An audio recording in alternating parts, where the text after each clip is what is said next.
Hello అండి. ఏంటిది అనుకుంటున్నారా? మైసూర్ పాక్ అండి. నేనైతే ఇవాళ ఇంట్లో ట్రై చేశాను. చాలా పర్ఫెక్ట్‌గా చాలా టేస్టీగా కుదిరిందండి.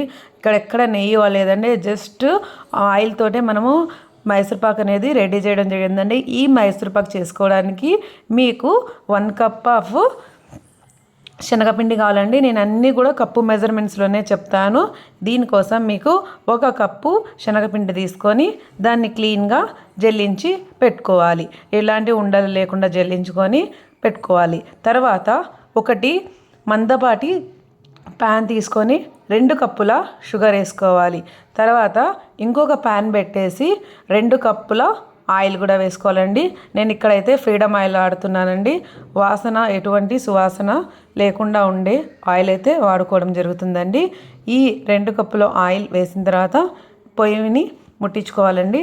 అలాగే ఇందాక మనం 2 కప్స్ ఆఫ్ షుగర్ వేసిన దాంట్లోనే 1 కప్ ఆఫ్ వాటర్ వేసుకొని 2 పొయ్యిలు అనేది హీట్ చేసుకోవాలండి. మనము లో ఫ్లేమ్లోనే పెట్టేసుకొని హీట్ చేసుకోవాలి. ఈ పాకం వచ్చేలోపు మనకు ఆయిల్ కూడా స్లోగా అనేది హీట్ అవ్వడం జరుగుతూ ఉందండి.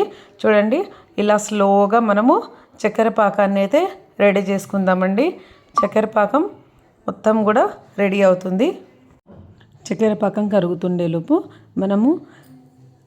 మనం ఏదైతే ట్రేలో వేయాలనుకుంటున్నామో ఆ ట్రేకి మొత్తానికి నెయ్యి పూసుకొని చుట్టూ పక్కల నెయ్యి అయ్యేటట్టు చూసుకోవాలండి.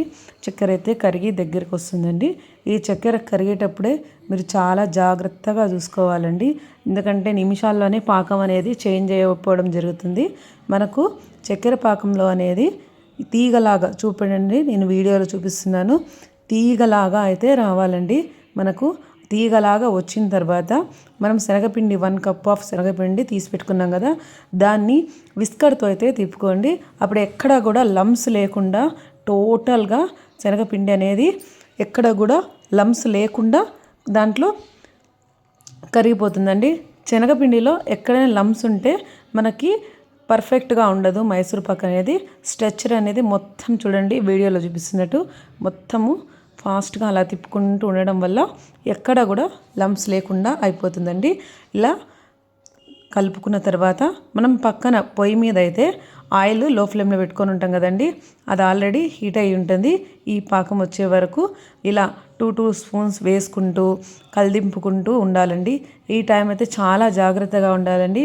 వేసుకుంటూ కలిదిప్పుకోవాలి, లేదంటే కూడా అడుగంటేస్తుంది. అందుకనే అండి ముందుగా చెప్పాను కదా, మందపాటి ప్యాన్ను తీసుకోవాలి. ఇలా చూడండి, ఎప్పుడైతే ఇలా మొత్తం ప్యాన్కి అంటుకోకుండా వస్తుందో అలా వరకు చూసుకొని కలుపుకుంటూ ఉండాలి. ఇలా అవుతున్న తర్వాత టోటల్ ఇదా చూడండి, ఆయిల్ ఏమీ లేకున్నంతసేపు ప్యాన్ నుంచి చూడండి ఎలా అయితే విడిపోయి వస్తుందో అలాంటి టైంలో మనము ముందుగా అయితే గ్రీజ్ చేసి పెట్టుకున్న ప్యాన్లో మొత్తం మైసూర్ పాక్ అనేది వేయాలండి. వేడి మీద ఉన్నప్పుడే దాన్ని నీట్గా కూడా మొత్తం ప్యాన్కు నీట్గా అయితే సర్దుకోవాలండి. దాన్ని నీట్గా సర్దుకున్న తర్వాత ఒక 2 అవర్స్ 3 అవర్స్ అయితే రెస్ట్ ఇవ్వాలండి. మంచిగా రెస్ట్ ఇచ్చింది కొద్దిగా హీట్ అనేది చల్లారిన తర్వాతే ఘాట్లు పెట్టుకోవాలండి. పూర్తిగా చల్లారిపోతే మీరు ఘాట్లు పెట్టుకోవడం అయితే రాదండి. కాబట్టి కొద్దిగా గోరువెచ్చగా ఉన్నప్పుడు మాత్రమే మనము ఘాట్లు పెట్టుకోవాలి. అప్పుడు మాత్రమే మనకి పాసిబుల్ అవుతుందండి. అప్పుడు మనం ఘాట్లు పెట్టుకుంటే పూర్తిగా చల్లారిపోయిన తర్వాత మనం దాన్ని డిస్మాండిల్ చేసుకోవడానికి యూజ్ అవుతుందండి. నాకైతే చాలా పర్ఫెక్ట్గా వచ్చిందండి మైసూర్ పాకు. మీరు కూడా తయారు చేసి మీ ఫీడ్బ్యాక్ని నాకు అందించాలి. థ్యాంక్ యూ వెరీ మచ్ అండి.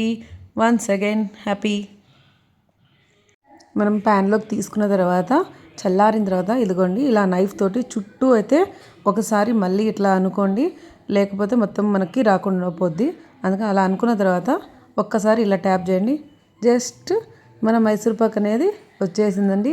చాలా పర్ఫెక్ట్గా ఉంది. చూడండి ఒకసారి, మీరు కూడా ఒకసారి ట్రై చేసి మీ ఫీడ్బ్యాక్ మాకు చెప్పండి. Thank you.